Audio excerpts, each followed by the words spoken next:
Bismillahirrahmanirrahim. Assalamualaikum warahmatullahi wabarakatuh. Alhamdulillah wassalatu wassalamu ala rasulillah wa ala alihi washabihi wa mawalah wa ba'du. Para bawah, dalam kesempatan ini kita akan melanjutkan pembahasan kita. Dalam kesempatan ini saya akan membahas tentang kewajiban terhadap jenazah seorang muslim, di mana hal ini sangat menentukan, di mana dalam Islam diatur sedemikian rupa sehingga kewajiban terhadap jenazah orang yang hidup terhadap orang yang meninggal bisa tertunaikan. Di antara kewajiban muslim terhadap jenazah secara garis besar dibagi dua. Yang pertama berkaitan dengan jasad, fisik, jasmani. Kewajiban terhadap jenazah yang sudah meninggal dari sisi jasadnya, jasmaninya ada 4. Yang pertama memandikan, kemudian setelah memandikan mengkafani, kemudian yang ketiga menyolatkan, dan yang keempat menguburkan. Nah, setelah ini maka selesai kewajiban terhadap jenazah yang berkaitan dengan masalah jasad. Kemudian yang kedua berkaitan dengan masalah harta. Kewajiban orang yang hidup terhadap orang yang meninggal, jenazah, yang berkaitan dengan masalah harta ada 3. Yang pertama, hendakkah menunaikan membayar utangnya. Kemudian setelah membayar utang, melaksanakan wasiat.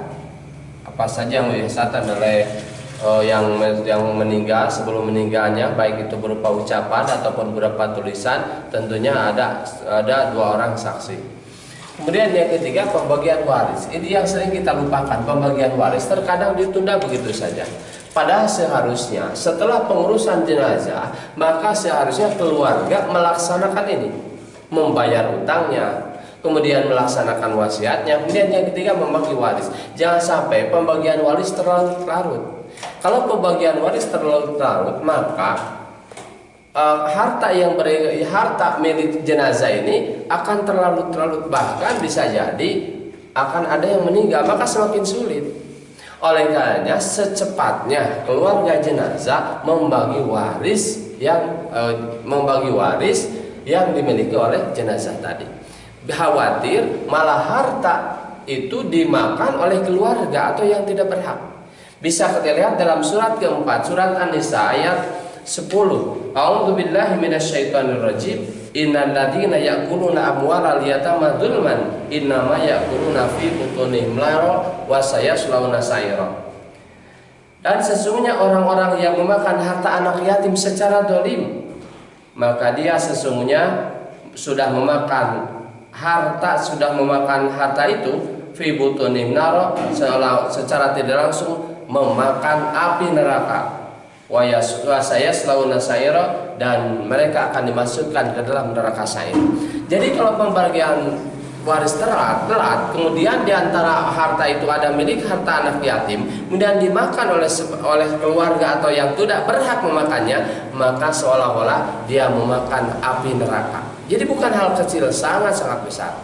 Kemudian yang kedua, dalam surat keempat, surat An-Nisa ayat 29, A'udzubillahi minasyaitonirrajim.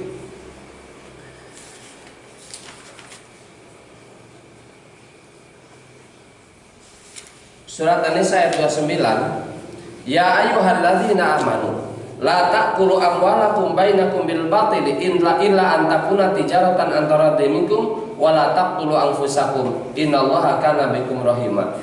Wahai orang-orang yang beriman, janganlah kamu saling memakan harta sesamamu dengan jalan yang batil atau tidak benar, kecuali dalam perdagangan yang berlaku atas dasar suka sama suka di antara kamu, dan janganlah kamu membunuh dirimu, sesungguhnya Allah Maha Penyayang kepadamu.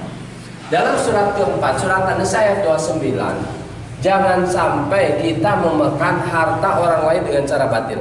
Ketika pembagian waris ditangguhkan, ada milik orang lain yang mungkin dimakan atau dipakai, maka ancamannya itu neraka, ancaman neraka.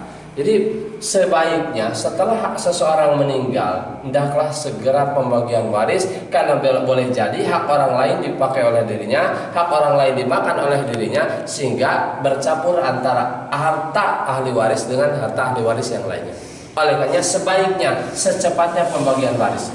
Lebih sulit lagi apabila setelah seharusnya pembagian waris, kemudian ahli waris ada yang meninggal. Jadi semakin sulit lagi akan terjadi beberapa kali.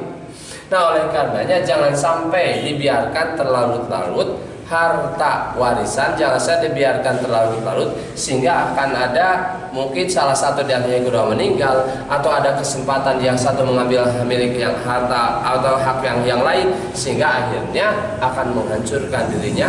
Wala tulqu biaidikum ilal tahlukah. Jangan sampai menghancurkan diri ke dalam kehancuran.